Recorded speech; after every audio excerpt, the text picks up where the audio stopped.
Advance farming knowledge या चॅनलमध्ये आपलं स्वागत आहे। आज आपण या ठिकाणी जी माहिती घेणार आहोत शेतकरी मित्रांनो, कापूस या पिकामध्ये आपण कापसाचं फवारणीचं शेड्यूल कसं ठरवलं पाहिजे आणि त्यामुळे आपल्याला काय फायदा होतो, त्यासोबत गायत्री जीवन कसे फवारावे त्या संदर्भात आपण या ठिकाणी माहिती घेणार आहोत। गळ खाली जर झाली नाही शेतकरी मित्रांनो, तर मग काय होतं, मग असे जे फुलं पाते लागतात ना, ते आपल्याला असे झाडावर सहज दिसून येतात। आणि एकदा का आपण गायत्री जीवन वापरलं का ते त्या ठिकाणी ते घट्ट होतात, कारण त्याचा जो हा देठ असतो ना, हा देठाला जे चांगली बळकटी मिळते आणि गळी होत नाही त्या ठिकाणी। कापूस या पिकाचा सर्व जीव असतो फवारणीमध्ये। कापसामध्ये एक सूत्र कधी बी लक्षात ठेवायचं, लागवड केल्यानंतर सुरुवातीला जास्त खर्च येत नाही, नंतरच्या शेवटच्या फवारणीला आपल्याला जास्त खर्च येत असतो।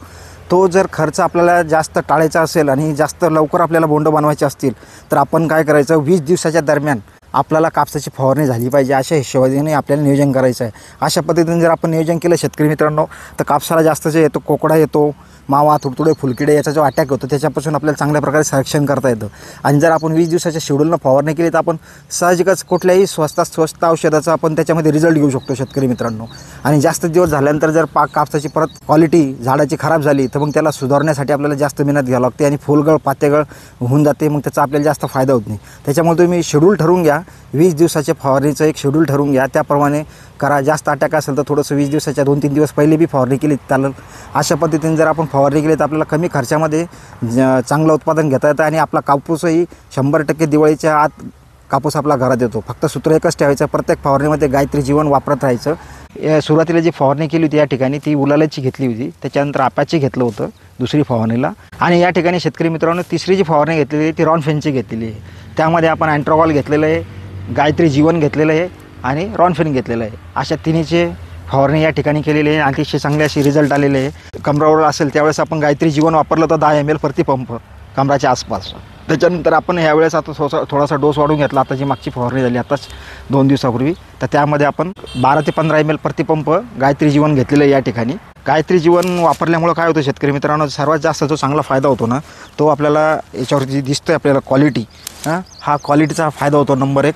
आणि दुसरी गोष्ट आहे शेतकरी मित्रांनो, जी फुलगळ पातेगळ असेल ना ती अजिबात होत नाही। तुम्ही बघू शकतात खाली कुठेच फुलगळ पातेगळ झालेले नाही, तुम्ही असं पुढेही बघू शकतात, कुठेच दिसणार नाही तुम्हाला फुलगळ पातेगळ झाली, किंवा फुलं पातेचे येतं झाडावरतीच असतात आणि फुलाची संख्या एकदम वाढून जाते। आपण जर बघितलं असं तुम्हाला गुलाबी आणि पांढरे फुलं चांगल्या प्रमाणात दिसतील शेतामध्ये। कारण काय होतं, ज्यावेळेस तुमचं फुलगळ पातेगळ थांबल तेव्हाच असे तुम्हाला रिझल्ट मिळतील शेतकरी मित्रांनो। हे बघा शेतकरी मित्रांनो, या ठिकाणी आपण जे येतं जीवन वापरलेलं होतं, तर त्याचे जीवन वापरल्यामुळं कसे त्याचे फायदे झालेत ना गायत्री जीवनचे। हे बघा या ठिकाणी कुठंच फुलगळ पातेगळ झालेली आहे, अतिशय चांगले असे सुरेख रिझल्ट आलेले आहे। हे बघा खालीच दिसणार नाही कुठंच तुम्हाला। गायत्री जीवन या ठिकाणी आपण सांगितल्याप्रमाणे 2 वेळेस वापरलेलं आहे, आणि आता जे येतं आता पुढच्या येणाऱ्या फवारणीला आपण या ठिकाणी 20 ते 25 ml हाईट बघून वापरणार आहोत या ठिकाणी। तर कमीत कमी 20 ml वापरू असा माझा अंदाज आहे, किंवा जास्त हाईट जर झाली पाऊस पडला तर आणखी मग 30 ml पर्यंत वापरावं लागेल या ठिकाणी। कारण खांद्याची वर जर हाईट गेली तर मग कापसामध्ये उत्पादन कमी होऊ शकतं, कारण आपण जे येतं हाय डेन्सिटीमध्ये कापूस हा लागवड केलेला आहे 4x1.5 याप्रमाणे। तर त्यामुळे आपल्याला जे येतं शेतकरी मित्रांनो जास्त कापूस वाढू द्यायचा नाही आहे। गायत्री जीवन वापरल्याचा फायदा असा होतो शेतकरी मित्रांनो, कापसाला एक तर एकदम हिरवीगार अशी क्वालिटी येते नंबर 1। नंबर 2, प्रकाश संश्लेषणाची प्रक्रिया वाढून बोंडांचं साईज येतं चांगली मोठी बनते, आणि बोंडाला वजन पण चांगलं येतं, आणि बोंडांची संख्या पण जास्त लागते।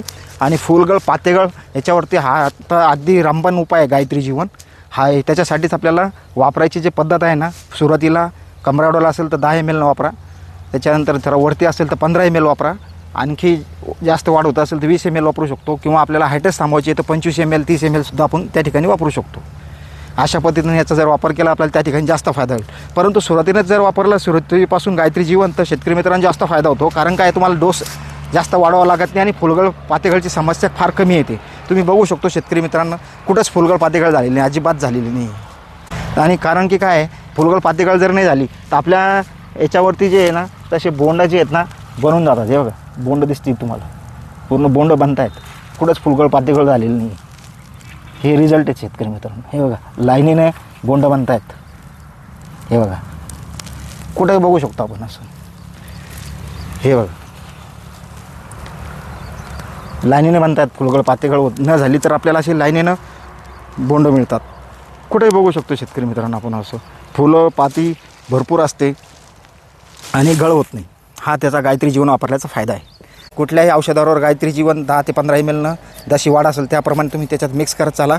जर कापूस छोटा असेल तर 5 ml सुद्धा सुरुवात करू शकतो आपण गायत्री जीवनची. शक्यतो गायत्री जीवन जे आहे हाईटच्या अनुसारच वापरायचं आहे शेतकरी मित्रांनो. आपल्याला जर हाईट स्लो करायची असेल तर त्याप्रमाणे प्रमाण कमी घ्यायचं. हाईट जर जास्त वाढत असेल तर त्याप्रमाणे आपण त्या ठिकाणी आपल्याला प्रमाणसुद्धा वाढवून घ्यायचं आहे. तर म्हणजे 10 ml 15 ml 20 ml अशा पद्धतीने त्याचं आपण डोसचं नियोजन जर केलं तर अतिशय चांगला असं त्याचा परिणाम साधून येतो. हेच बघा शेतकरी मित्रांनो, या ठिकाणी जर मी गायत्री जीवन नसतं वापरलं तर ह्यामध्ये जी हा आपल्याला मधला भाग दिसतोय ना, हा दिसतोय हा मधला भाग, याच्यात आपल्याला चालता नसता आला आता ह्याच कंडिशनला. परंतु वापरल्यामुळं बघा एकदम चांगलं सुरेख रिझल्ट आले आणि कुठं गळ नाही झाली आणि हवा पण खेळती राहते. हा फायदा होतो. दिलेली माहिती आपल्याला आवडली असेल तर चॅनलला लाईक आणि सबस्क्राईब करण्यास विसरू नका. धन्यवाद.